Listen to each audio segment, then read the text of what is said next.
You're listening to the Tony Kinnett Cast on 93 WYBC. WCYTV Here on the Daily Signal.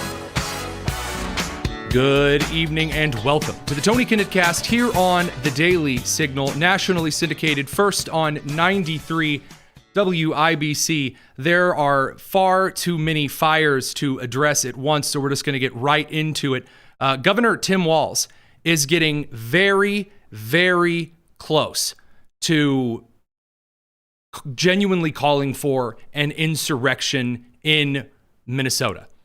Now, a genuine, actual case of sedition and insurrection requires two specific things. It requires, in the case of sedition, for an individual to call for others to rebel against the United States or to subvert the legal processes carried out in this country. That's why the entire sedition word was used so clearly in the previous administration regarding the 2020 election, for example.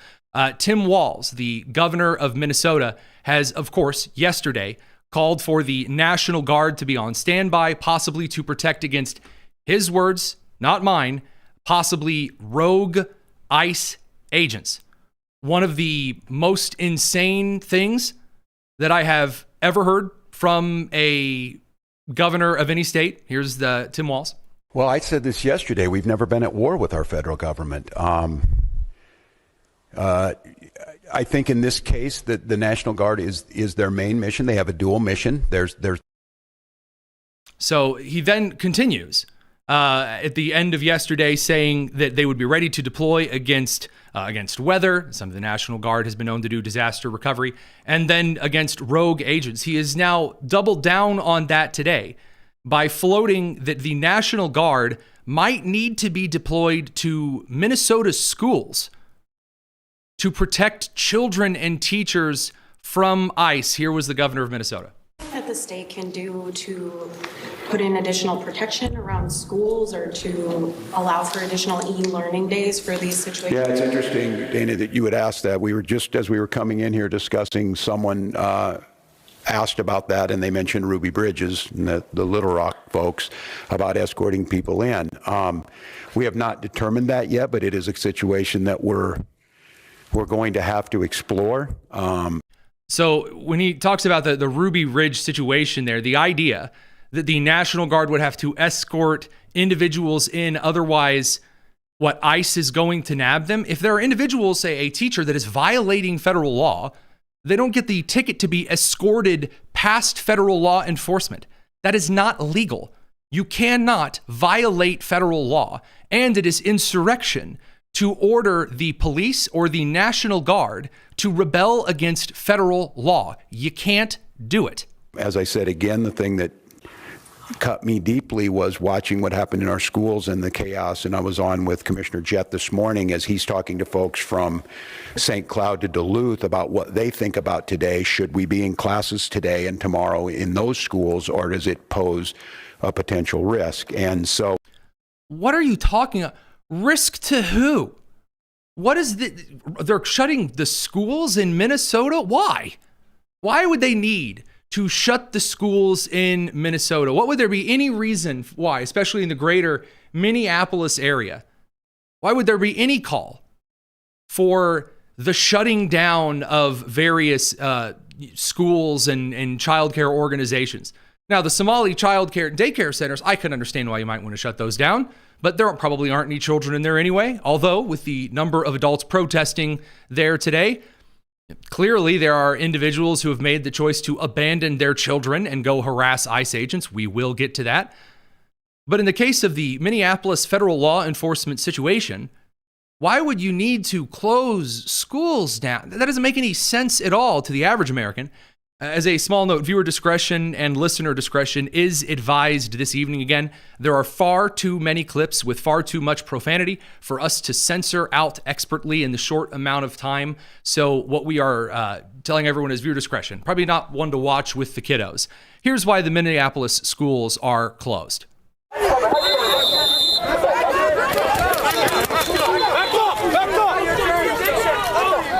Doesn't that seem peaceful? Doesn't that seem wonderful and marvelous? A little bit of yelling and wrestling and fighting federal law enforcement. This must be that peaceful protesting Tim Walz told me that Minnesotans are known for.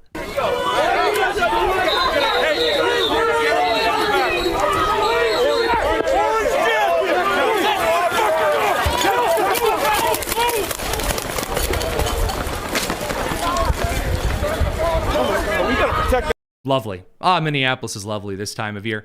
And this comes from one thing and one thing only: the inflammatory rhetoric in which instantly, after the situation involving the ICE agent, that after the vehicle belonging to 37-year-old Good, as her tires spun, as she floored it and moved forward, hitting the officer, while allegedly trying to steer away, the wheels did eventually point away, firing his handgun in self-defense, as is a standard law enforcement policy in state, local, and federal law enforcement agencies around the country, and around the world for that matter. That then immediately, Tim Walz, Keith Ellison, the Attorney General, Jacob Fry, the Mayor of Minneapolis, politicians all the way from Bernie Sanders all the way over to Gavin Newsom and Adam Schiff and AOC, Hefferson Davis, otherwise known as J.B. Pritzker, they got right out there and said, he is guilty, arrest him.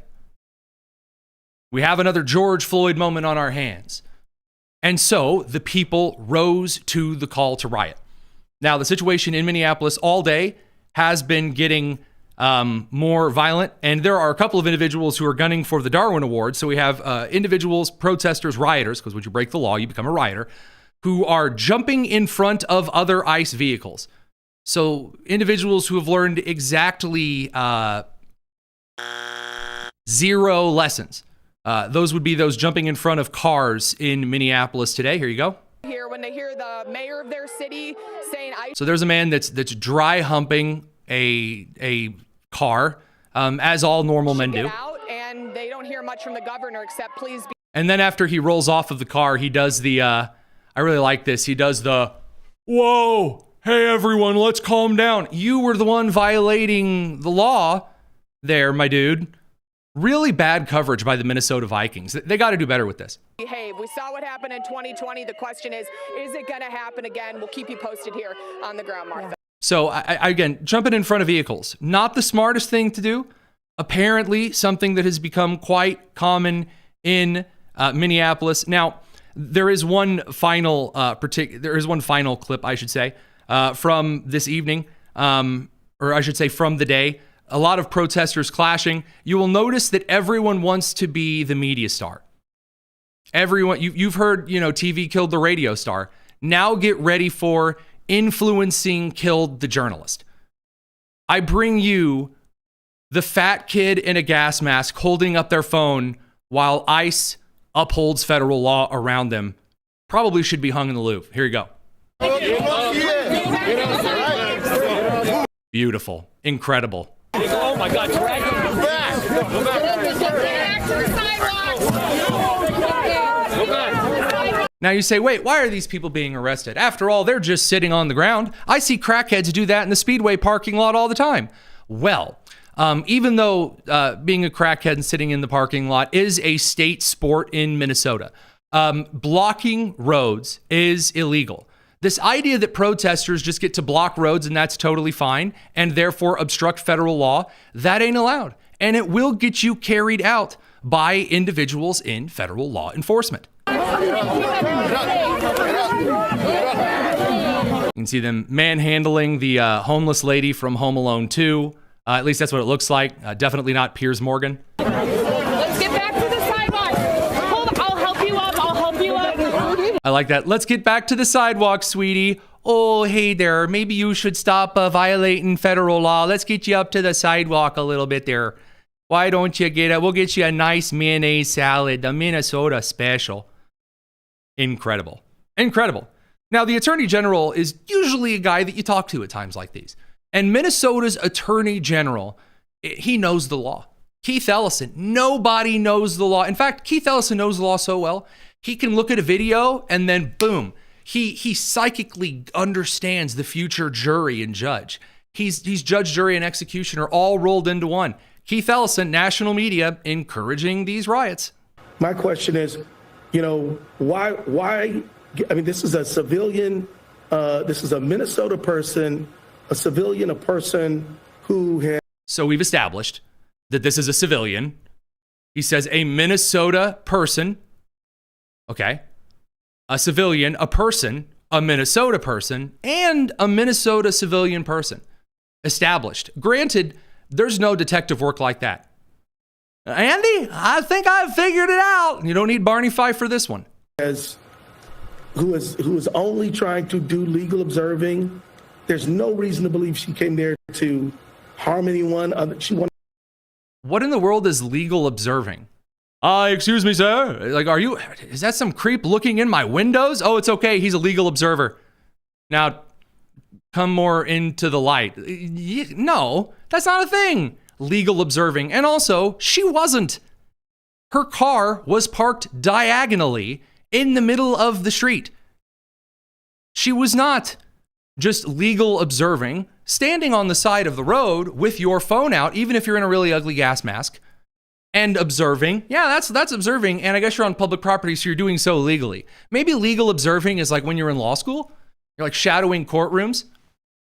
Oh, I don't know. It sounds exciting. Law and Order, SVU, legally observing. Keith Ellison, lay it out. To observe, why wouldn't a joint investigation give the public greater confidence that whatever you feel happened actually is what happened?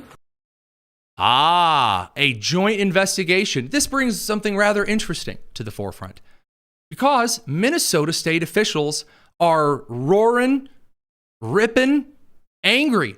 They're mad. And the reason they're mad right now is that the federal authorities, federal law enforcement, from the FBI over to Department of Homeland Security, they're not sharing any information and details. They're not. They're not including the Minnesota State Police Patrol Hug Force and the Minneapolis Somali Friendship Department. They don't get to be a part of the investigation. And Minnesota officials are very mad about that. They say, let us in. Let me in. Only there's a problem. You see, we have this really cool stuff called footage. These days it comes in a digital format. I bookmark them on my computer. And I just happen to have all of these clips and tweets and articles and press statements and informal media interview statements and on the record media interview statements and newspaper articles that have been scanned and uploaded, local media, national media, social media, from all of these Minnesota officials that said, ICE, get the F out of Minneapolis. Or Tim Walz saying, I have ordered all law enforcement in the state not to cooperate with ICE. Or Keith Ellison saying, I am making sure that no law enforcement in Minnesota cooperates with any federal authorities. Whether that's turning over information on SNAP benefits or on the Medicare and the Medicaid fraud or the campaign fraud or the daycare fraud or the general real estate, the wire fraud. So all of a sudden, Pam Bondi orders, okay, fine. No, nobody's working. If you don't want to play, all of a sudden you don't get to come in and look like super duper ultra heroes. It's like the Brown University shooting. You had officer almost speaks English get up there. He can't even get the right legal terminology brought up before the rest of the community. And then in the meantime, Brown University staff is deleting information on students and staff without any information at all, creating a ruckus and a panic. And then when the ATF and the FBI and other law enforcement shows up, Brown University wants to say, yeah, we're real proud of that on their partner. No, if you're going to be the wily sheriff, you're going to get out here and be Wyatt Earp and manage the investigation yourself with all your social justice standards, then you don't get to waltz back in whenever you want and run the show. How about no? Now, Keith Ellison is not the only idiot. We'll get back to Keith Ellison a little bit later, by the way, because he had some incredible statements about some of the fraud happening in Minnesota, which is to say all of the fraud happening in all of Minnesota. But I want to get back to this individual, the lady who was shot, Good, whom her wife in the flannel was filming when it occurred. And Vice President J.D. Vance got in front of the country today and made the statement that Good, who had her car parked in the middle of the road, was an agitator, a professional agitator. She was there for political reasons. She wasn't just a casual bystander. and the media and the left wing, they clutched their pearls very, very, very hard. I mean, just two hands of pearl clutching as hard as they could. How could you say that? She was a mother. She had children. That's been the case that's been made all day. Well, it just so happens that Miss Good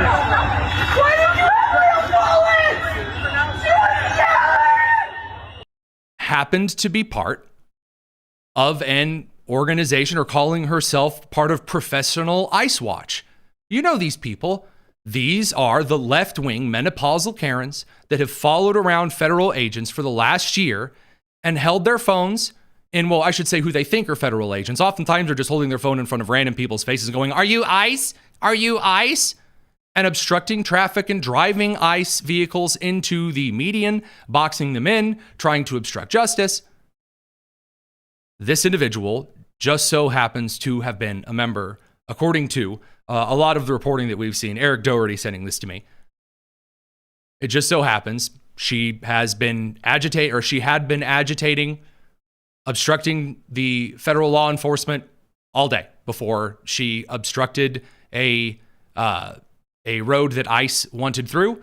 Told her to get out of the vehicle. She didn't get out of the vehicle. She was out there trying to wave vehicles through the active police scene, which you don't get to just dress up as a crossing guard and suddenly direct traffic. This isn't that episode of SpongeBob where he puts on the hall monitor uniform. No. You know how black people is, phone she thick as hell. So sorry, there is a cameraman who points out that an ICE agent is thick as hell. And respect. I mean, a man recognizes a good-looking woman out on the street. Respect. I hear you, man. In Minneapolis, a man complimenting a woman is a little bit rare. I thought Jacob Fry had outlawed that after the last Pride Month. It's cold in a motherfucker. I'm shaking that shit forward. So you don't got none of her family members or anybody number? Do you know anybody on her Facebook? So what he is recording a video of is the lady who would end up moving her vehicle forward. As we covered yesterday, whether she was just trying to get away and she didn't see the ICE agent in front of her and tried to avoid whatever, driving recklessly and at an ICE agent, whether or not she saw him first or gunned it and then after gunning it tried to turn, or whether it was intentional, irrelevant. Because you're not allowed to evade law enforcement. That's not allowed. And you're especially not allowed to gun your vehicle at a group of individuals either. Not allowed. If there's a group of police standing in the middle of the road and I somehow expertly Tokyo drift my Toyota Corolla through the cops without hurting anyone, I'm still getting arrested. But what his video shows here is the woman who would later be shot harassing the ICE. Remember, you were told by all the left-wing media, oh, she was just trying to find her way through. Alright, damn. Oh my gosh, this is horrible, y'all. I do love the commentary. I do love that. The man just can't get over it. It's like Ice-T on SVU. He's just always shocked. He's been working in special victims for like 30 years. He's still shocked. Oh, that there's something going on in front of him.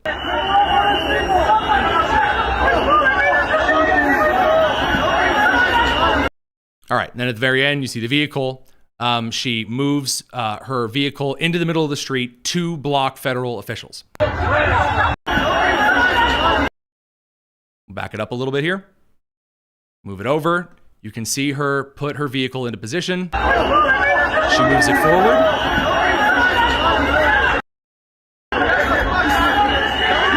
And then a couple of moments later, then she tries to flee or drive her vehicle at the federal agents.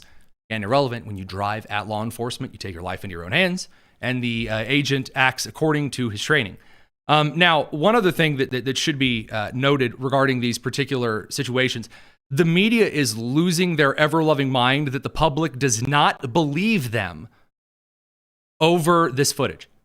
Over the footage right now, people like Brian Stelter, Potato Head himself, over on CNN, has lost his ever-loving mind because people are looking at the footage for themselves and they're not agreeing with him.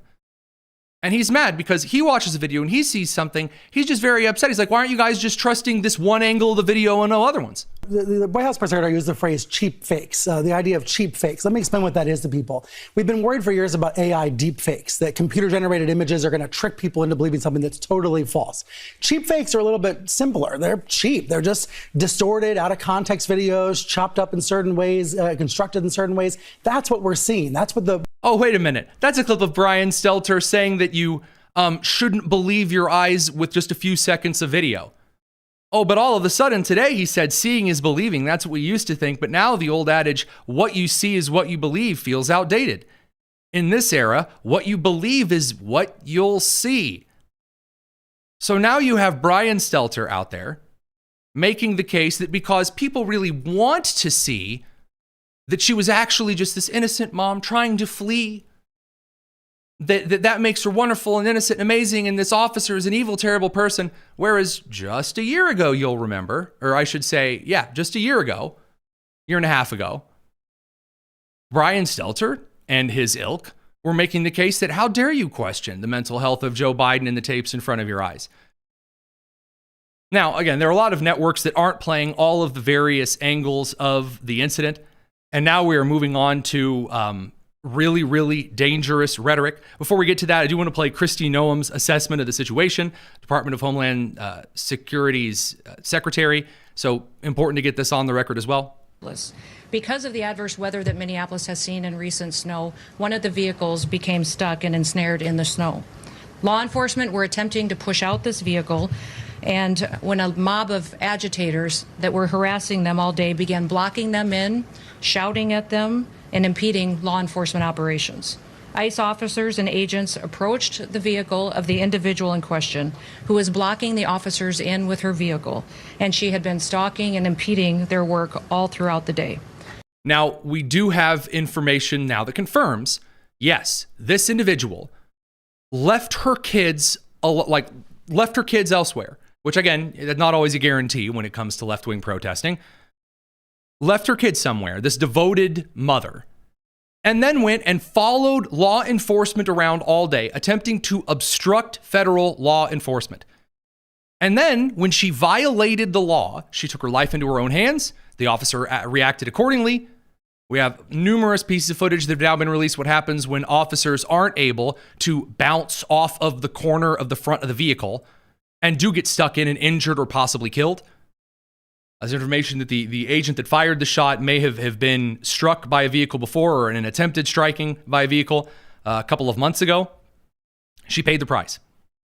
And a couple of things, as Michael Knowles pointed out, can be true and should be recognized.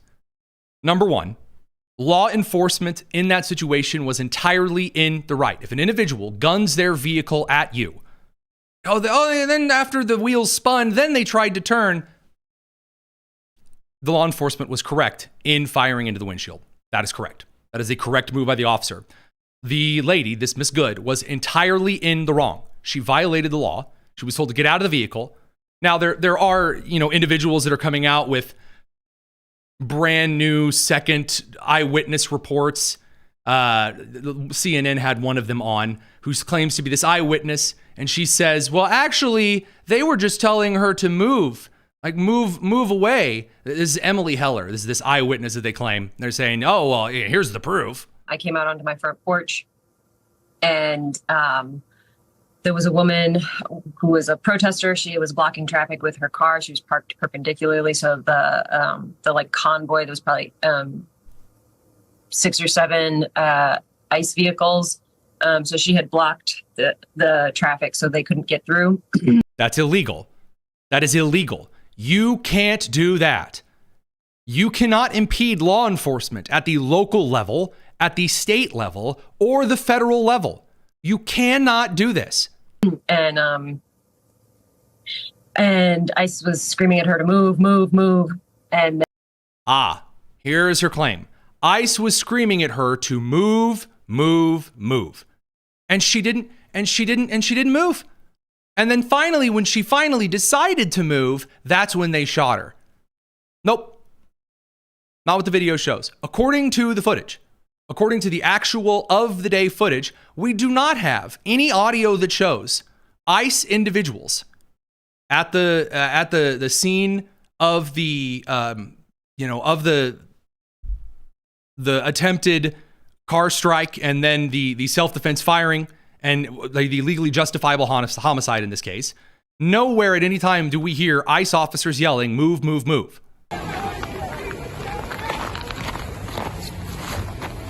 Do you hear it? Where's the move, move, move? You see the ICE officer get out of his truck. By the way, for all of the arguments that, oh, how would they know it's a police vehicle? How would you even know they're unmarked vehicles? You can see the red and the blue lights flashing on the, I think it's a Nissan Titan is the model of the vehicle. No! They say, get out of the vehicle. They don't say move, move, move. Where's the person in the back going move, move, move? That's not what's going on. He says, you're going to obstruct traffic. You're going to violate the law. Okay, our patience just run out. We told you to move. You didn't move. Now consequences. I don't know where this gentle parenting nonsense comes from. The idea that, well, okay, once the parents finally mad, now all of a sudden you got to move and get away. No, patience has run out. They told you to move. According to this eyewitness, didn't move. And then once they got to the scene, they weren't shouting move still. It was all right. No, you violated the law. You're coming with us. Nope. Tried to flee police. Tried in doing so, vehicle at and ended up hitting an ICE agent. He fired. There you go. Now, Michael Knowles' third point, so the law enforcement officer entirely in the right, the woman entirely in the wrong, and number three, also important, it is sad that the woman died, and we absolutely should pray for her family, and then he, as a Catholic, says, and for the repose of her soul. As a Baptist, that's not my particular brand of theology. We should pray for her family. Absolutely. There are two things that can be simultaneously true. Number one, FAFO, absolutely. If you violate the law, there are consequences. And number two, the idea that Republicans are all cheering and they're like, yes, because she's a mother, that's why, No. Nope. There are people who, after watching a lot of the left cheer for the death of Charlie Kirk, for example, are not really buying it anymore. And now we have something else. There is a situation developing in Portland. So I believe the language is also a little strong in this. A report that a shooting occurred in Portland, Oregon today. Sorry, that's the no, that is stopping traffic. This is in Portland.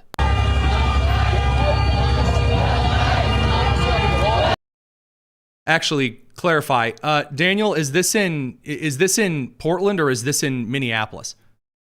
I want to clarify that before we tell people. The initial report, though, in Portland about the federal agent shooting. Local and federal sources tell ABC News that federal agents shot 2 people in Portland, Oregon. We're learning that the circumstances right now are a little unclear, but the FBI is responding. The agents who shot, we're told, are with U.S. Customs and Border Protection. The FBI will be investigating and lead as the lead agency. I want to bring in ABC News. All right. So we don't know a whole lot about this particular shooting yet. We'll keep you up to date on this. Did get confirmation from Daniel. Sorry, a lot of cities, a lot of rioting, a lot of ICE action as well. This is in Minneapolis this evening. So see a large group of protesters that are now violating the law, that are blocking off roads, that are forbidding people from progressing through the streets. That is illegal. They're screaming F ICE over and over.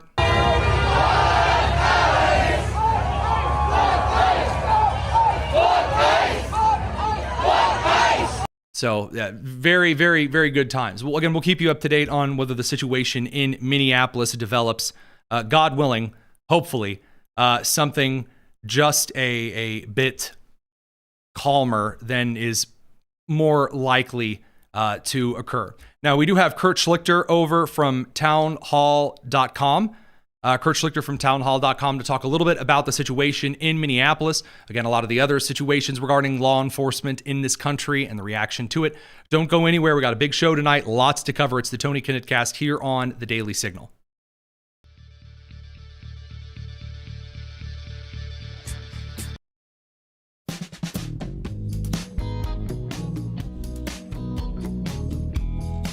It's the Tony Kinnett Cast on 93 WIPC. Going over to Kurt Schlichter, the man, the myth, the legend, townhall.com's most beautiful columnist. Don't tell anyone I said that. Also, Panama Red, the newest of the phenomenal Kelly Turnbull series. It's very, very good. Highly recommended. Excellent stuff as usual. Kurt, every time you write one of these books, we have to go and end up copying a couple of news events down a couple of weeks later. Tell me what city is featured in Panama Red, your most recent Kelly Turnbull book? Why, Tony, it would be Mogadishu, Minnesota. Oh, Mogadishu. What is Mogadishu a renaming of? What city? Minneapolis. Well, wow. I'm like a visionary. Incredible. It's pretty amazing. So let's dig into some of the latest stuff. Tim Walz out here, otherwise known as General Leotard. He is out making the case that the Confederacy of Minnesota is maybe going to have to do something. He says that they have never had a moment this important since 1863 and July 3rd. So he's like Gettysburging it up. I think he's referring to Gettysburg. Of course, my family, the Schlichters, Jacob Schlichter was involved in the Civil War on the Union side. Chambersburg, of course, was burned by the Confederates twice. I think he's referring maybe to the high water mark of the Confederacy at Gettysburg. But that would be the other side, because what he's trying to do is he's channeling Fort Sumter, except it's more like Fort Dumpy. I mean, I didn't think, if Jefferson Davis was a closet case with jazz hands and a taste for show tunes, then I can see Tim Walz in it. I mean, they're both Democrats. See, I gotta stick with General Leotard for Tim Walz because I've already called JB Pritzker Hefferson Davis. Nice. I got to keep my names in line. In all realism here, again, we talk about legal matters. We talk about the case of the military. Obviously, our audience knows your extensive experience in both. To threaten to deploy the Minnesota National Guard against federal law enforcement that violates the laws on sedition and insurrection. Do we actually see anything here with maybe the U.S. Marshal's office going in and actually putting him in cuffs, or what needs to happen? I think he has enough deniability because he hasn't really said it flat out and done it. But, Democrats did try and do it when a different serf class, not illegal aliens, but, blacks in the South, were being integrated into schools. And of course, Eisenhower wasn't having anything to do with that. He called up the Alabama National Guard and moved them on post and said, you're sitting this one out as federal soldiers. Here's your federal pay. You're on federal active duty, Title 10. But, I'm sending the 101st in. Donald Trump I think Donald Trump would be perfectly happy if this guy threatened to use the National Guard in a state capacity against the federal government. He will call up the Insurrection Act. He will call them to active duty. He will deploy them to Camp Snelling or wherever the hell they deploy to in Minnesota. Right. And he will send troops in, probably 10th Mountain, maybe 101st. Both of them are not nearby, but in the general area and capable of doing a presence patrol. And the left will freak out, which is fine.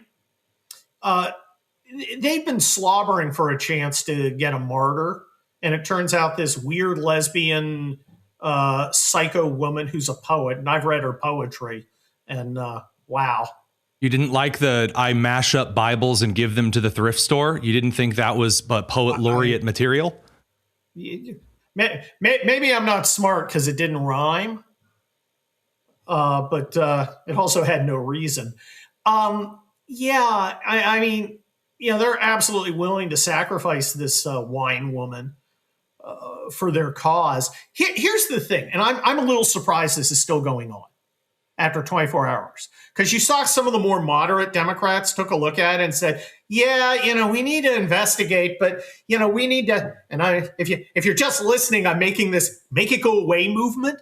But the leftists are in such a bubble that they're sitting around saying, well, it may have struck her, but I think it struck the cop, but I don't think the car actually struck the cop. We're all agreed that what we saw in the video, we're all agreed that didn't actually happen, right? And they're in this bubble where they're, making up the law of self-defense, which is well established over the centuries. Right. And either ignoring, denying, or minimizing the facts. Oh, he wasn't run over. Well, I mean, he was just winged, as if that has some sort of legal relevance.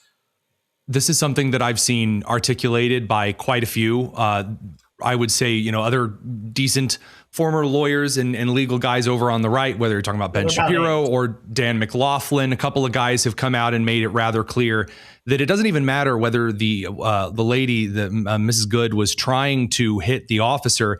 She threw her car forward and slammed on the gas when she was told to stop. And all of those things aside, we're now getting, counter narratives. Oh, actually, there was someone shouting, move, move, move. Even though when you go back and you watch the tape, no, there wasn't. I mean, it's really a new. How long is it until we see someone try to artificially insert some of these narratives in via AI? Oh, I think that's definitely coming. We've already, the particular obnoxious Tim Miller, who was from the Bulwark, and he's like, well, he shot inside the side window. And of course, then somebody goes, well, here's photographs of bullet holes from the front, and the windshield, in the back of the mirror. You didn't know that the Honda Pilot makes its windshields out of side windows now. I had no idea. Incredible. Well, the thing is, it's like they look at each other and go, okay, well, we'll just deny this obvious fact. They did the same thing with Rittenhouse. I mean, the dude's literally got a Glock when Rittenhouse shoots him. And it's like, well, that doesn't matter. So you either misconstrue the law of self-defense or you minimize, ignore, or deny the facts. Because if you apply the true facts, and true facts are a thing in the law, because everybody disagrees on the facts. So there are true facts, that is the facts you prove. And you apply them to the law. Here, the true facts, which are documented on video, and the law clearly make this a righteous shoot. It is, it is sad for this woman, although I have this limited carrying bandwidth. And as I pointed out to someone prominent today, someone else prominent, I can only care so much, and I've got 2 friends with cancer. So how much do they propose I spend of my carrying bandwidth on a woman who inserted herself after abandoning her children and crossing state lines to go hassle cops who are enforcing a democratically enacted law under the leadership of a president who promised to enforce this?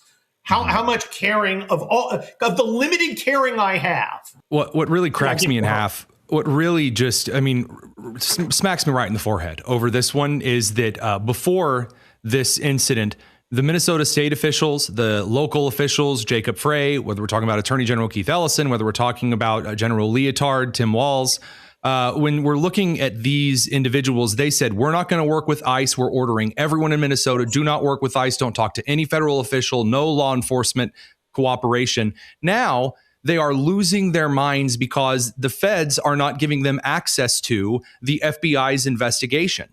Good. And they're mad. They're saying, well, hey, wait a minute. The feds aren't working with us. And they don't understand that they are trying to have their I guess they don't have cake there. They're trying to have their Somali beans and dirt and then eat them too. So, I'm still trying to get over Somali cuisine. It's amazing. Jacob Frey's face trying to muscle down what appeared to be deep fried gravel right now the British are flying high because they're like our food's better than theirs. They can't say about anybody else. No, it is. Keep in mind, part of they don't work with the feds is to cover up their own potential criminal liability. It's not, I want to protect our Somali friends. It's if we don't help the feds, maybe I won't get frog marched out. But, Tim Walz, of course, gave up his candidacy for re-election. And I think in part because he's got problems coming, because he and the rest of them are corrupt as all get out. But, this has not been a great week for the left. And I recently tweeted this. If you look at this, again, it is kind of, except among the hard left who don't understand, normal people look at this, right? Normal, not political guys, not you or me, but they look at it and go, I don't understand. What was she doing there? Why was she in that position? And then she drove towards the guy and he shot her, which, I mean, I don't want her to get shot or anything, but, she did drive to a cop. And why was she there? Why wasn't she doing what they were telling her? Why wasn't she complying? It doesn't look good to normal people. Normal people aren't like, well, obviously they're Nazis. Normal people ask questions that would never occur to the left. Like, why were you blocking the road from the cops again? And I think it hurts them. But you got that. You got the Somali fraud. You got Democrats opposed investigating that. You got them opposing throwing out Maduro. You got Democrats opposing them blowing up gunboats. You got them opposing taking Iranian nuclear weapons. The 80-20 thing has become a cliche, but like most cliches, it's true. And I think it's kind of hilarious that the Democrats are like, okay, let's get here and fight for this weirdo who was hassling cops and who got herself shot when she drove at the cop and struck him. Okay, this is going to work. And I'm sure it would at the University of Minnesota Faculty Lounge. Right. But, I mean, you're a military guy, too. I'm a military guy. We hung out with, like, a lot of normal people. I don't pretend to be a normal person. I'm a Californian. No one would ever accuse you of being a normal person, Kurt.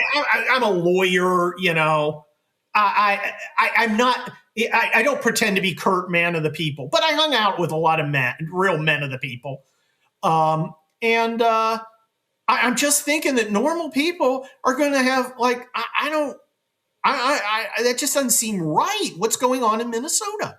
So this is the last thing I want to leave it on, because it's interesting you say it was a really rough week for the left. And it was also a really rough week, or has been so far, for 3% of the Republican Party. So again, according to the CBS News YouGov poll, 97% of people who would call themselves MAGA Republicans approved of the Venezuela removing Maduro from power. 97% of MAGA Republicans very in favor of ICE and the operations that they are taking in places like Minnesota.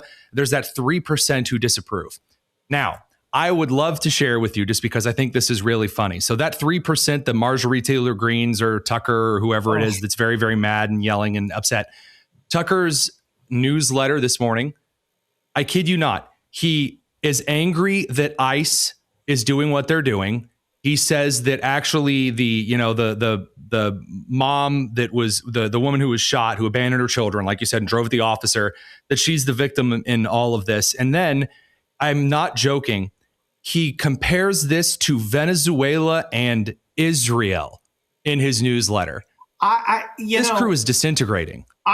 Look, I'm the only guy in conservatism who's not personal friends with Tucker. I don't have his phone number. I've met him once.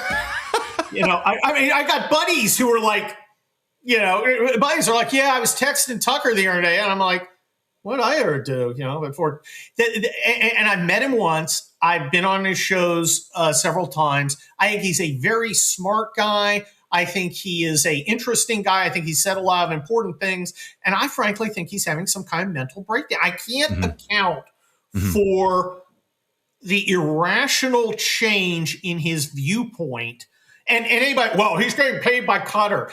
I'm as cynical as the next guy. I'm a Los Angeles trial lawyer. But, true. This is something, there's something going on with him. And I don't know what it is, and I don't wish any harm on him. I don't. No, of course not. People are like, oh, he's anti-Semite. I think if somebody went up to Tucker and said, well, the Jews are terrible, Tucker would go, you're an idiot, because it is objectively stupid. But what he's doing is just crazy. This anti-Israel stuff, what you just said. The pro-Maduro stuff, yeah. It's irrational. It's not reasonable. I'm worried about the guy. I mean, he's not my pal, but it's like, it doesn't, it doesn't make sense. It's not explained by, cartoonish villainry. No, that's the truth. And by I think that the best way to frame this, and I frame this really, by the way, in the same way that I've said about, Candace Owens, and that's just, it's a waste. It's a waste. Well, that's true. But I'm saying just from a standard of, sorry, say again. She's just a freaking scumbag. Well, that's true. What I'm saying though about like the talent and the potential that was there, it's a waste. Yes. And you know me, I despise wasting something good. And so that's how I see that. So it's a rough week. I hope he gets his stuff together. Look, people have breakdowns. Mm-hmm. Okay. People get, and if he comes back and says, I've taken some time and I've thought through it. I was going through some stuff. He lost his father recently. They were very close. Look, a lot of people are very angry with him. I'm worried for him. I don't hate him because I can't take seriously what he says. It comes across to me as schizophrenic, and that gives me concerns. Yes. I think people have breaks. And I don't want to be condescending. I mean, if he came and said, no, I'm not insane, I really believe this stuff now. Okay, I'm willing to allow you to take, own what you think. And again, he's not my pal. I don't care in that sense. But he did so much for the movement. I would rather think that there's something wrong than he has chosen wrong. Yeah, I think that's a good point. Unfortunately, we do have to kind of close it off there just per the FCC clock. But Kurt Schlichter over at townhall.com. Always good to have you on. As always, thank you for abiding by the rules so that I don't have to pay a fine for the spicy words that you say.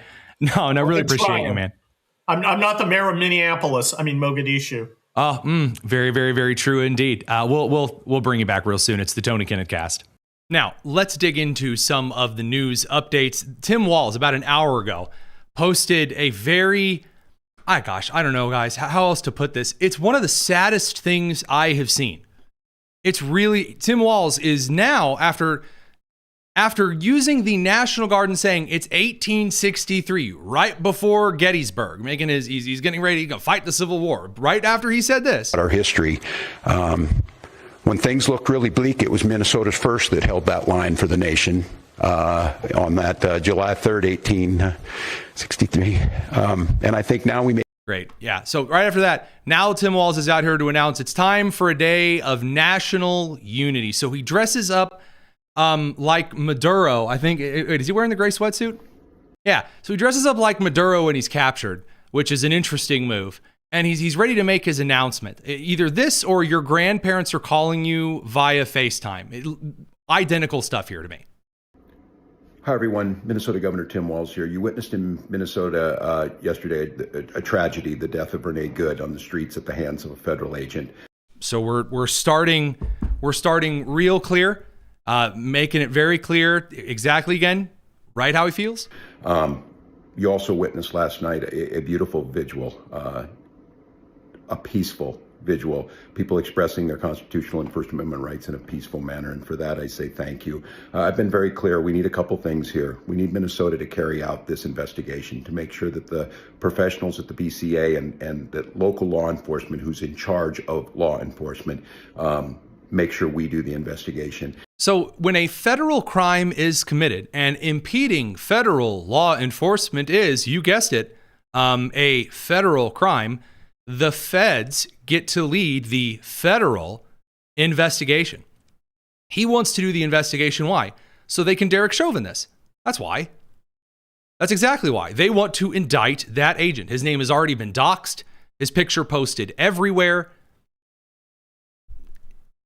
No, Tim. And then to pull back this unnecessary surge. And so with that, I would ask for all of us to continue to do this peacefully, continue to raise our voices. But while I threaten to bring in the National Guard against the federal government, do so in a manner that brings about that sense of community. In Minnesota, I'm declaring tomorrow at 10 a.m. on January 9th, I'd ask everyone to pause for a moment of silence to remember Renee Good, also to remember all that's good and right about this nation. Again, castigating federal law enforcement as evil as the takers of just an innocent mother, is how he's painting this. It is wrong to do that. It is very, very wrong. They're going to try to George Floyd it. It's not going to work this time. And I'm going to ask folks if they can, I'd ask employers to give their people some space. Well, no one's going to work in Minnesota anyway. So, I mean, you know. I'd ask each and every one to find a way to contribute in your community. Find a way to contribute in your community. Now, there's an idea. Contribute in your community. I could give to a charity. Or maybe some Medicare or some Medicaid. Maybe donate to a local luring center. Think of all the ways you could help out your neighbors in Minneapolis. Maybe not blocking traffic. I know. Crazy idea. Not driving your vehicle at police officers. I know, guys. Amazing things you can do if you put your mind to it. It might be shuffling your neighbor's walk. It might be being at a food bank. It might be pausing to talk to someone you haven't talked to before, but to show the goodness, to rise up, to make sure that we're being very, very clear about this, that we expect our constitutional rights to be respected. What about your constitutional right to have federal law protect you? If we're equal under the law, then that means that these laws are protecting someone. The federal laws at hand are protecting you. Illegal immigration into this country is a threat to you, a threat to me, a threat to this country. And so when federal agents are upholding duly elected, as Kurt Schlichter said, constitutional, congressional, signed by the president law, not upholding those would be an act of aggression towards you, would be an act of neglect toward you, would be a violation of the social contract against you. Law enforcement is local, that we expect accountability of our elected leaders, and that we are not going to go quietly, and we're not going to give up on those things that matter so much to us. And this is incredibly rich. We must have accountability, says the guy who fired one of the whistleblowers in the Minnesota fraud investigation. I mean, you know, it was like accountable. Tim Walz. I thought I had that one, Steve. Incredible stuff. The lieutenant governor of Minnesota, not doing much better. She just calls for the entire abolition of immigration and customs enforcement. No more customs. Let anyone into the country at all. Lieutenant governor of Minnesota, the lady of fake Native American names. Here you go. Do you think ICE should be abolished? I mean, let's be clear. If you see like what is happening in the streets of Minnesota, you've seen what's happened in the streets of Los Angeles and Chicago, that these masked agents who are, detaining people at elementary school. Oh no, detaining people in elementary school. You mean that person who wasn't supposed to be there and was a threat to the children? Oh God, man, they were arresting people who were a threat to kids. They were arresting people violating the law. That's horrible. They should be more like the cop at the beginning of Home Alone. You stop in, you smile at the family and the kid with the gold tooth, and then you try to ransack his house later because you're not really a cop. You're Harry and Marv. Right, graduations who are, detaining American citizens who are carrying their passports. Because detaining is not about whether or not you are a citizen.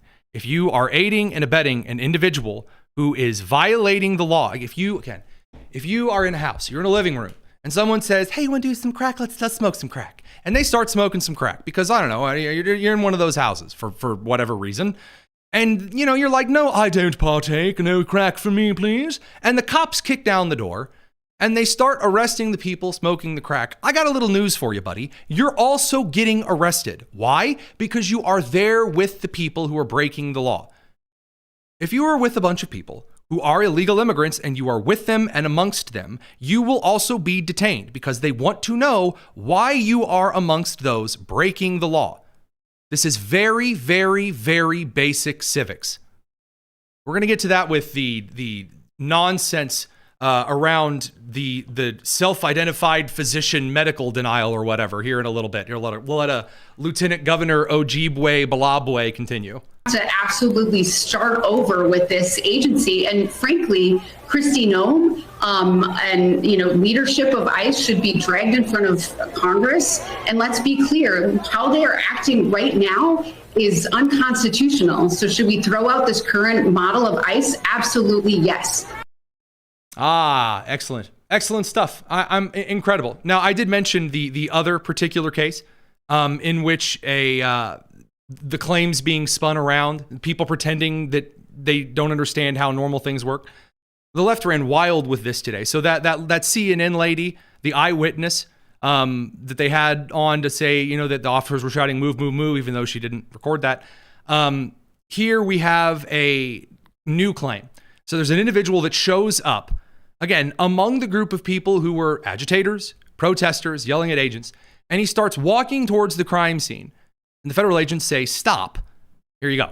Can I go check a pulse? No! Back up! Now! I'm a physician! Hey, listen, we understand. We got EMS coming. I get it. Just give us a second. So, in that quick moment, let's see what happens. So the guy says, "Can I come check their pulse?" And the officer says, "No." Why? Because it's a crime scene. And the left says, "He self-identified as a physician. Why didn't they let him over there?" Okay. Ladies, gentlemen, boys, and girls, a quick review of very basic law enforcement policy. There is not a single law enforcement policy that allows self-declared physicians, medics, priests, bowling pin jugglers, cocaine smugglers to tamper with a crime scene and a dead body. You can't just walk up and go, "Can someone call a doctor?" And you're like, "I'm a doctor." Like, that's not how this works in real life. You can't just roll up and go, "Can I check?" No. Also, she's shot in the head. Pulse don't really matter here, Chief. Super medic. No. Because you come up and declare, "I'm Spartacus. I'm a physician." No. And by the way, they said, well, they point their gun at the physician. How could they do it? See, the officer points this paintball gun. They say gun, a paintball gun, at the individual. He raises his gun, appears to battle ready, or battle. He's slung across it in the front of him. So he drew his gun on the physician. If you start to approach a perimeter of some sort, and the cops say, "Hey, stop, get back," and then you say, "Well, I'm going to go anyway," expect to have a gun drawn on you. Miss Good, in the same position, they were like, "Move." She didn't move. Then stop. All right, we're going to ask you some questions. Get out of the vehicle. She didn't do it. Then she decided to go for it. And then shots fired. Very basic law enforcement stuff here. And then, by the way, what you hear for the rest of the 30 seconds is the ICE agents talking outside, "Dude, just wait a minute, man. Initial crime scene. We can't just let you on and start moving things around." No. People using this as an excuse to act like they've never understood things before. Like Representative Janelle Bynum of Oregon. So we talked about the Portland, the shooting involved in Portland today. Not a lot of information that we have out about that yet. Here's Democrat, of course, Representative Janelle Bynum of Oregon, running her mouth. Well, we know that their presence is not welcome in the way that they're attempting to do law enforcement. We don't believe that it's law enforcement. So we say federal law enforcement's not welcome. We don't believe what they're doing is law enforcement, says the representative of Congress. The cop shows up and says, "Hey, you can't rob this bank." I say, "I don't believe in the laws of theft. Where's it written?" And they show you, "Well, I can't read." No, you can't. Stupid. I don't believe in law enforcement. It's not the tooth fairy, you moron. It's the law. It's written down. You swore an oath to protect and uphold those past statutes that the Constitution allows and duly certifies. I believe it is state-sponsored terrorism. And so we've made several calls over. Terrorism. Yes. Excellent. Calling law enforcement officers terrorists. That's going to go real well. And over again for the president to stop sending goons to Portland and to leave us alone. Okay. This really does smack to me of Candace Owens. Oh, well, this is the facts of the case. Well, I don't believe it. Okay, great. Well, the facts are right here. Well, it was revealed to me in a dream. Stop it. Now, as usual, Senator John Fetterman from Pennsylvania, Senator Betterman, had the best advice possible. It was everyone calm the bleep down. I gave that advice today twice. Calm down, touch some grass. Now, outside, there are some gale force winds going on, so maybe not the best time this exact second to go touch some grass, but Senator John Betterman has the right idea. What happened with this with this ICE officer and the shooting in Minneapolis, and that you've been supportive of the work of ICE over the past year. Do you think that they were at fault here? I mean, it's devastating. I mean, it's absolute tragedy. My heart goes out to her family. I mean, I don't know the circumstances. I haven't seen the actual video, but a life is lost. I mean, it's a tragedy, and absolutely. And you know, my views. I support ICE about deporting criminals. I don't support and understand if you want to target otherwise hardworking people. Again, this would be what we call a difference in policy. Do you hear how he is communicating? He's communicating it? I don't have an issue with it. I will argue why he is wrong and why all illegal immigrants, regardless of whether they are Mother Teresa or the crack dealer on the corner, should be deported. Now, the Mother Teresa should just be sent to the back of the line. I don't believe in the 10-year delay before you can apply for immigration again. I think that should be looked at. If you were smuggled into the country, and you are the Mother Teresa, the hardworking, wonderful, this magical stereotype that never really seems to be out here, but anywho, that he's referencing, we can talk about that and talk about making the immigration process safer. And once we ensure cultural assimilation, then we can have that conversation. The idea of the disagreement, that's not the issue. Calling people you disagree with terrorists and saying we need to get out there and kill them, we'll get to that with Jimmy Kimmel here in a couple of minutes, that's a bit of a problem. I don't support that. I never have on that. I remain pro strongly immigration, and that's never going to change. So here we are now where a woman's dead, and that's tragedy. And, we'll know, the circumstances. I'm not going to make any judgment other than just express my sympathy for the family. I mean, just what a tragedy. What a concept. The mayor of Minneapolis says that ICE should get the F out of their city. Do you think they should get out? I mean, I'm not that close to the kind of violence and the tragedy, so I don't want to judge that. But for me, I think it's all probably always more helpful to turn the temperature down and just withhold, the kinds of extremes to say, hey, let's everybody, turn the temperature down. And then he lists individuals on the left and the right and says, well, everybody, let's just calm it down a second here and let the investigation proceed. What a concept. What an idea. Democrats haven't done that at large for a very long time. As soon as there's a crime, most of the time, if there's a differentiation in race, you already know how that's going to go. Derek Chauvin, in the Ferguson, Missouri, he could have been my son. Nonsense. The hands up, don't shoot nonsense. Whenever you have these administrations come in and say inflammatory nonsense, immediately casting that judgment. And by the way, Tom Homan clapped back at Kristi Noem a little bit as well, very aptly so, saying, hey, you're the director of Homeland Security, wait for the investigation. Say there should be no, we stand behind our agents. We are investigating this because transparency and accountability is important. And also, I ain't got nothing to say. There's pundits out there. There's a really good looking one out of Indiana with a blue suede jacket on. Why don't you go listen to him? And then we all would be happy.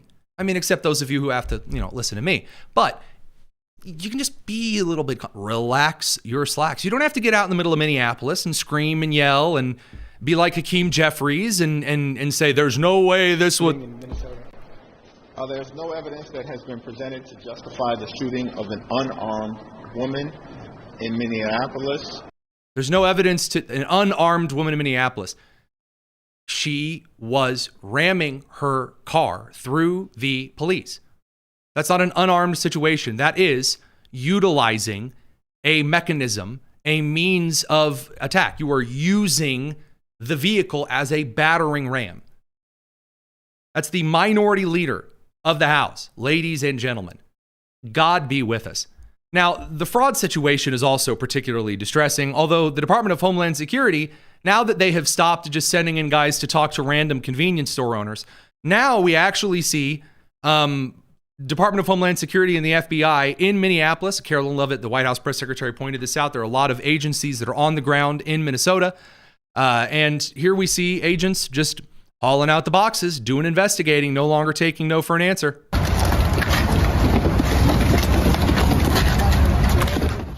Now, I have a cool question. for the cats and the kittens, kids out there, the silver spoon. Why not this first? Why not this first? If they can send the FBI down and raid Melania's underwear drawer, why do we give all of the, oh, someone broke into our daycare and stole the document? You know, if you send the FBI in before, again, there were local agencies like Fox 9, Fox 5, that were doing a pretty decent job reporting on some of these cases of fraud years ago, lots of years ago. Now, the vice president has announced that there is going to be a new position in the assistant attorney general role to address these kinds of situations. And we'll get into that probably in another show. Keith Ellison on the fraud situation. Now, again, attorney general, the guy who's supposed to be going after this stuff. I don't know if I'd go with this maneuver. Not that fraud is not a problem. Of course it is a problem. And of course we have to prosecute it. And of course we have been prosecuting it. But well, they haven't been fully prosecuting it. Enough, General, to do so? I mean, one of the claims is that there has been hundreds of millions of dollars, but now there are some estimates that there could be $9 billion or more. And Noam was just suggesting they took hundreds of people off the street who were involved in fraud. Are you confident your office has done enough? Of course, we've done enough. Excellent. Excellent. Well, now the good old boys, that being General Leotard, that'd be Tim Walz, and Attorney General Keith Ellison, have officially been criminally referred to the Department of Justice for investigation and prosecution over the mass Minnesota fraud of billions and billions of dollars. According to the statement and letter published to the Department of Justice by Representative Anna Paulina Luna, quote, I am writing formally to refer Minnesota Governor Tim Walz to the Department of Justice for the criminal investigation and prosecution for violations of 18 U.S. Code Section 371 and 18 U.S. Code Section 2, which govern conspiracy to defraud the United States and aiding and abetting federal offenses. Hey, those are two of the codes that I guessed that Walz was going to be charged on. No RICO stuff here. No extra super duper ultra spicy laws. Good. That's a good thing. Going through the legal processes of discovery and looking through, if they find other stuff while they're looking through Tim Walz, they can add on charges. It ain't like they just put an order into a fancy kitchen. You can just keep tacking on those charges all the livelong day. Get him on the charges that you believe he can be convicted of. That is a good policy for the Department of Justice. Then Sean Diddy Combs doesn't get away. Imagine if Sean Diddy Combs and his baby oil were in the cell with Nicolas Maduro, the times they could share, both of them so fond as oil as they are. But alas, make sure your eyes aren't bigger than your stomach. The Department of Justice likely to do the right thing here, although you're going to have to find the grand jury to convict. They haven't been able to do so with Letitia James. Now, the mayor of Seattle, the lady that was laughing about just being a communist, there have been a lot of independent investigations showing that there is likely to be millions, well, hundreds of millions to a couple $1 billion of fraud in Washington state as well, including around their Somali migrant populations and daycare and childcare facilities and things like that. So when the Seattle mayor is asked if they're going to investigate fraud, here's her answer. Yeah, I mean, I think the fear in the Somali community is real. The fear in immigrant communities are real, so we're taking that very seriously. Along those lines, have you asked anyone to follow up on the fraud claims, either to the Department of Immigrant and Refugee Affairs or SPD? No. She's proud of that. No, we don't investigate crime around here at Seattle. There you go. I mean, hey, see something, say nothing. The Democrat way. Impressive. This is candy for Republicans on like a political analysis level going into midterms. All of the healthcare promises and the childcare promises and the affordability that Democrats were running on, we just got to give lots more money. I told you, Zoran Mamdani, the mayor of New York City, had put all of his weight behind this universal childcare program where they're just going to give money everywhere to childcare. Haven't seen any fraud with that anywhere in the country. And I told you, Kathy Hochul has gotten behind it, and he's getting ready to announce it. And I was told, no, you're crazy. He's not going to be able to do anything. Ladies and gentlemen, I give you today the announcement from Zoran Mamdani, mayor of New York City. Not only when we make pre-K truly universal, but expand this care to include all 2- and 3-year-olds across the city. Hey, wait a minute. Who's that standing next to him? No, not the lady who looks like a lamp. On the other side, the one who's dressed in a variation on what I'm wearing. That's a nice blazer. Wait a minute. That's Governor Kathy Hochul. Behind her, Tish James, eyeing yet another property to defraud. But no, in front of Tish James, that's Kathy Hochul. Kathy Hochul getting behind Zoran Mamdani's universal childcare routine. Wow. Yeah, whoop it up. As the governor said, we will deliver to care by working in partnership with childcare providers. Okay. Especially which childcare providers? What if they speak Somali? Home-based providers.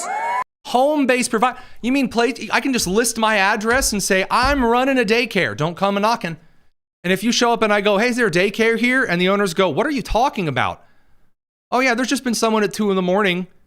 every second Wednesday for the last, 10 years dropping by and picking up the check sent to you on behalf of you. Oh, yeah, anyone can be childcare. You, right here. I have a white wicker basket on a table next to the camera I'm staring at. That now is a childcare facility. Give me my money. Nothing going to go wrong with that. That's the Democrats' midterm message. We'll take your money and then we'll give it to fraud. Incredible stuff. Incredible stuff. Now, we're going to send over to commercial break, pick up one more time. And then I have for you a couple of updates on the media side of things, some late night abominations. And then, of course, the situation in Iran. I do have a couple of breaking updates out of Iran. So don't go anywhere. We have a lot more to cover. It's the Tony Kinnett Cast here on the Daily Signal.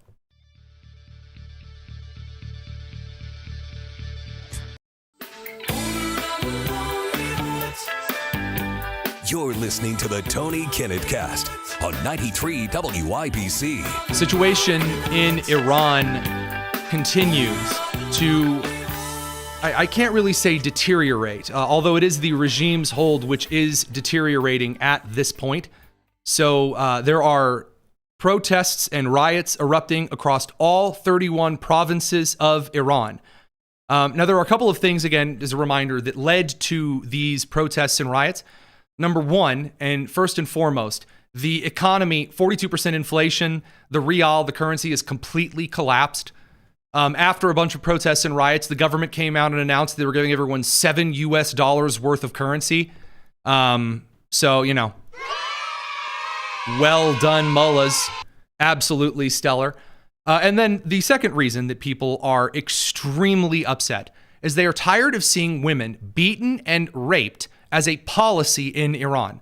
Radical Islam has become rather unpopular, and it has achieved loss after loss after loss in the Middle East because of the actions of people, including the United States and its allies, including Israel, including Saudi Arabia, including a large portion of moderate Muslims who are sick and tired of this crap.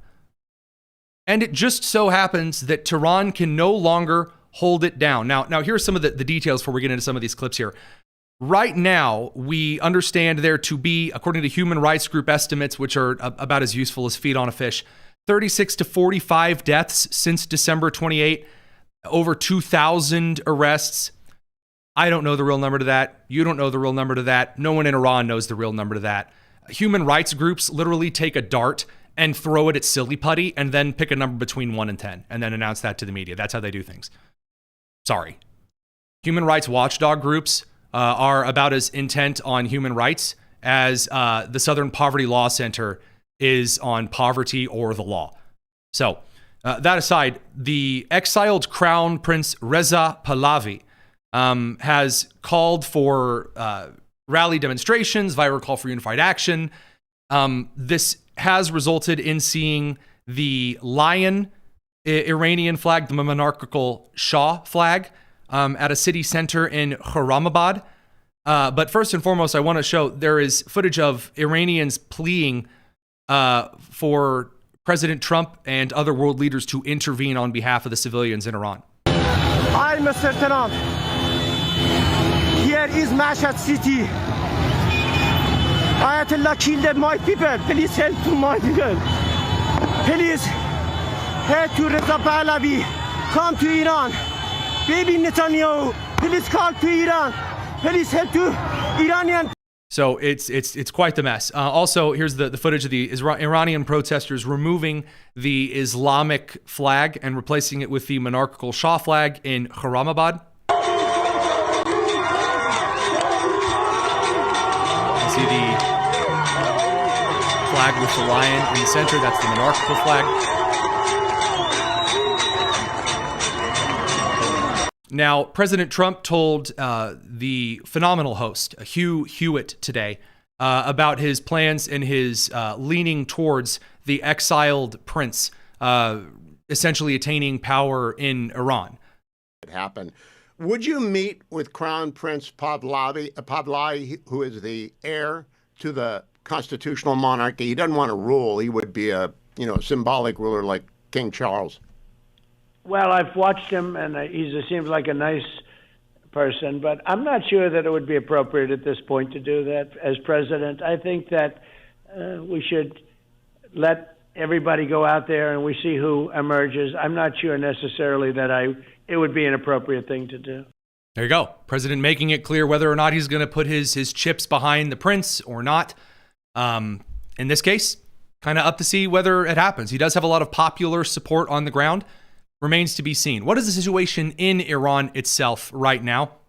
Protesters are burning vehicles, police vehicles. That is a lot of people.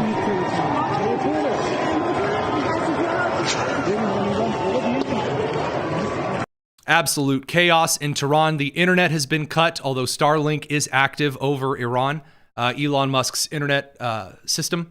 Also, the phone lines have been cut in case you were planning on making a landline call or a collect for Al Khamenei.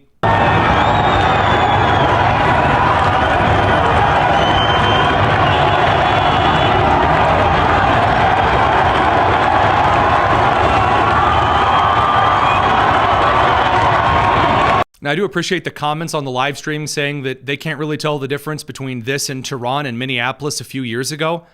Well played. Very, very well played. I will say that my favorite comment of the day is that the Iranians have cut the phone lines because they're terrified Israel's going to page them. Incredible stuff. So we don't really know what's going on, except a couple of moments ago, we're receiving new reports. What I'm about to show you is footage from a few hours ago, but we are receiving new reports, although no accompanying footage, that additional regime buildings across the province capitals and in Tehran are currently on fire.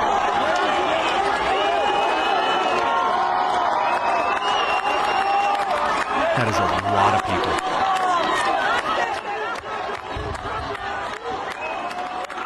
So safe to say that there is revolution in Iran. The government has already come out with their announcement. So the fall of Iran and the rise of Persia, please, dear Lord. So that aside, I want to swing over to a little bit of the media awfulness, and then we'll call it an evening. I know it's a later show, and let's face it, some of us are real tuckered out. So over to the media response, just to everything is just awful.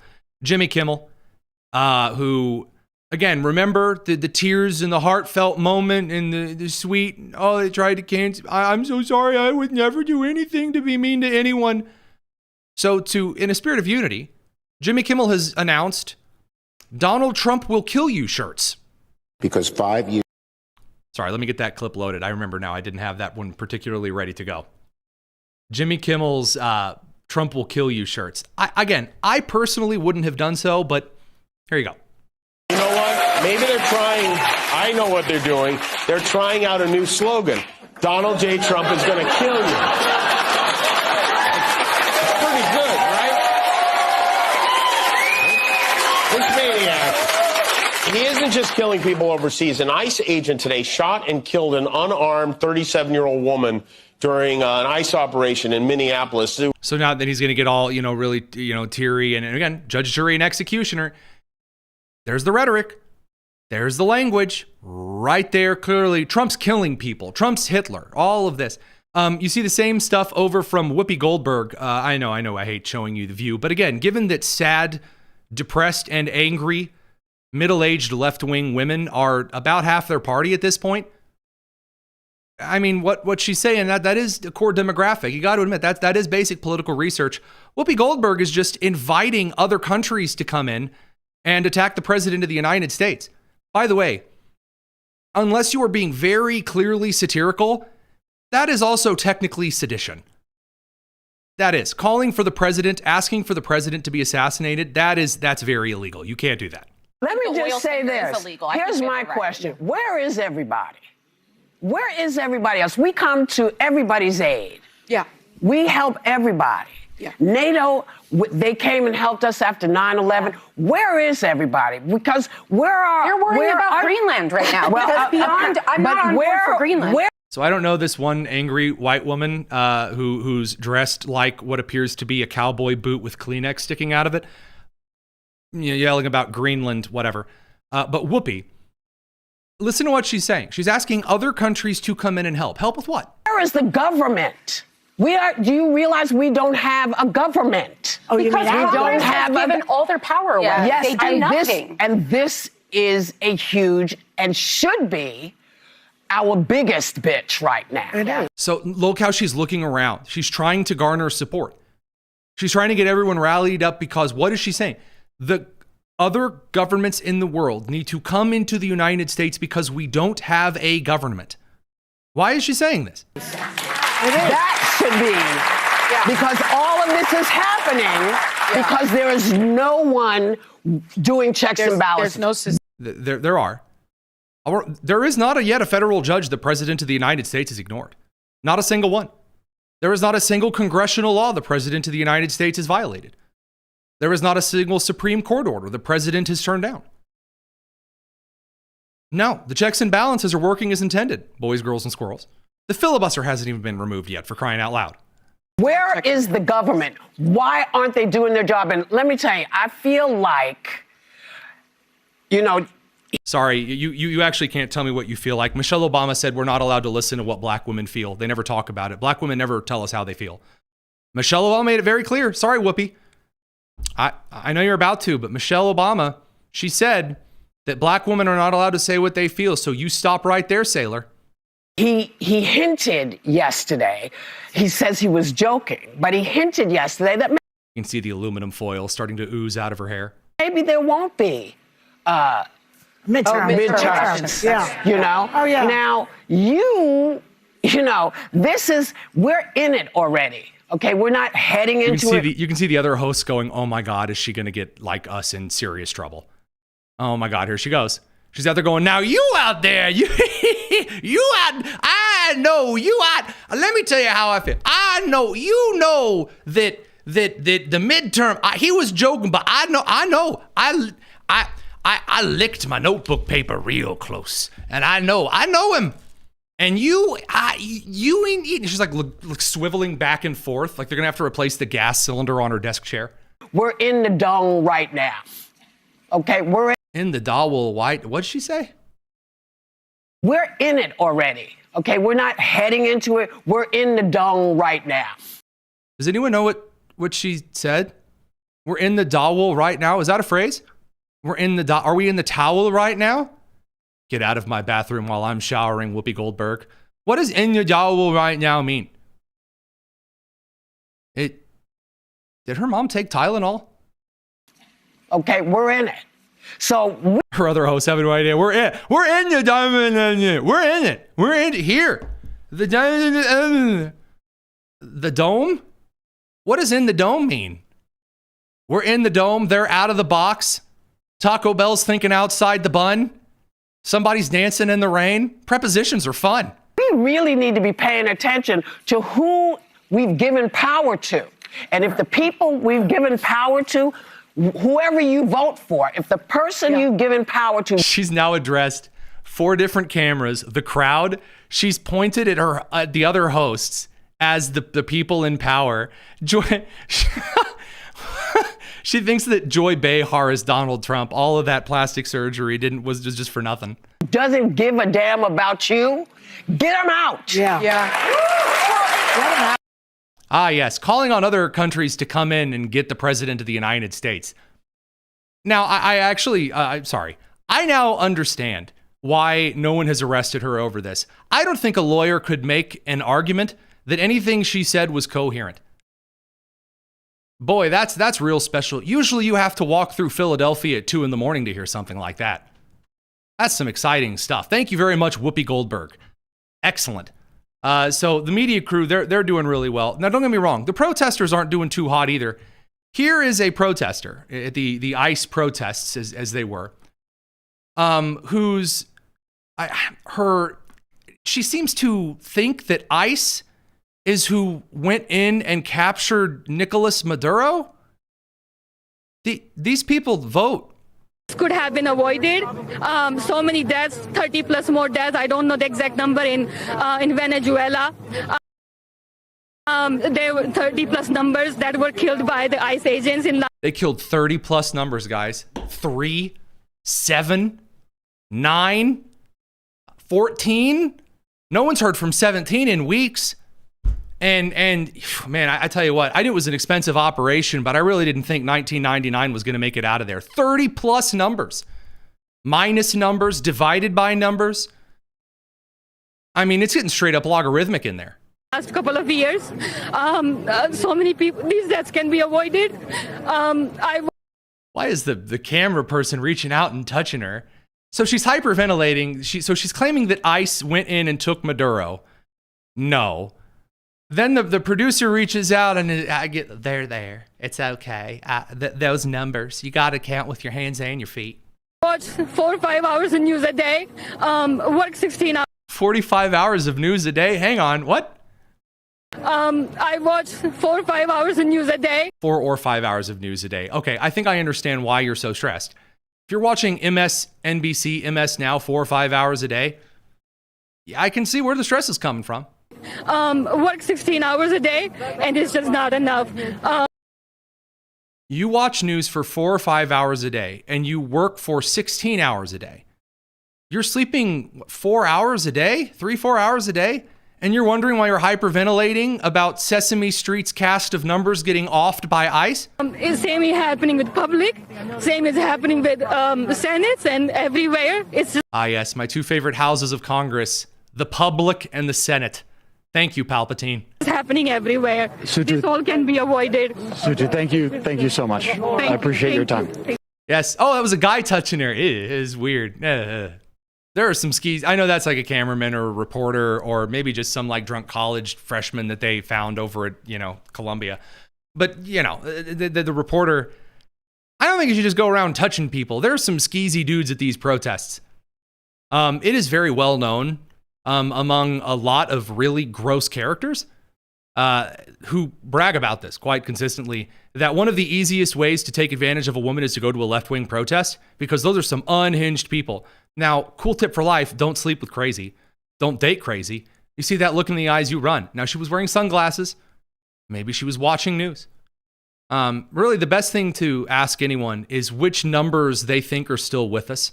Just kind of look at them a little closely. See how they respond. Could be letters next. I don't know. And what does that make for? I know I'm not going to carry that joke any further. It's that horse is very dead at this point. Ladies and gentlemen, I got to be honest with you.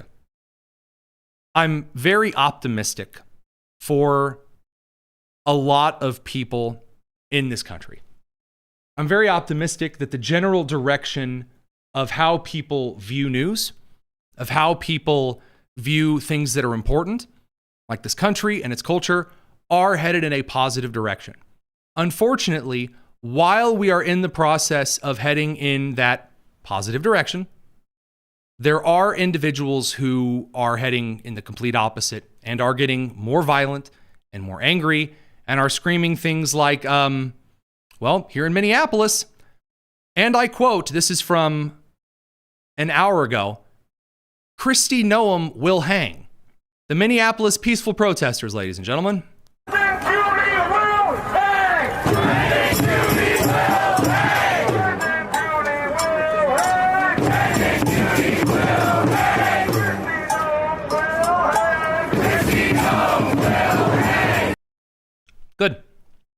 Just excellent. So, yeah, while I am optimistic for a lot of the country, yeah, it still needs prayer. Go touch some grass. Go talk with your family. Don't work 16 hours a day and then watch 4 or 5 hours of news a day. The numbers aren't dying by ICE in Venezuela. Don't go outside in Minnesota and yell that you want to hang individuals. Not a good idea. No matter who it is. Not a good idea, folks.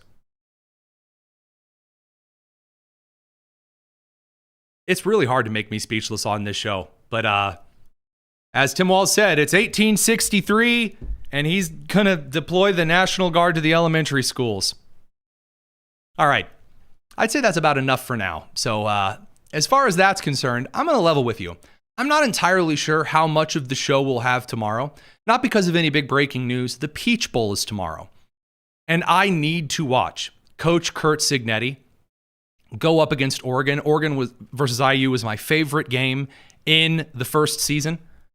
Producer Daniel wasn't there. Oh, yes, there were two excellent people to thank on the super chats here at the end of the show. Thank you for reminding me, Producer Daniel. At UKNXWME, $5 super chat, very kind of you. We need to change voting laws. It's insane these people can vote. Starship Troopers, Robert Heinlein, good read. Pick it up. Get back to me. From Carrie Lawson, 7515, $5 super chat. Very nice. Outstanding show. Well, that's very sweet of you, Carrie. Thank you. We really appreciate it. I don't know. The game's at 7:30. And WIBC's not preempt. And none of the guest hosts. Oh, actually, Ethan Hatcher's guest hosting on WIBC. So I wonder if I can get streaming rights and do commentary on politics and the IU Oregon game. Guess not. Well, we'll find out. It's the Tony Kinnett Cast here on the Daily Signal, nationally syndicated and first on the 93 WIBC radio station. Don't commit fraud. Don't threaten to hang people. Don't gun your vehicles at police officers. And most importantly, take care.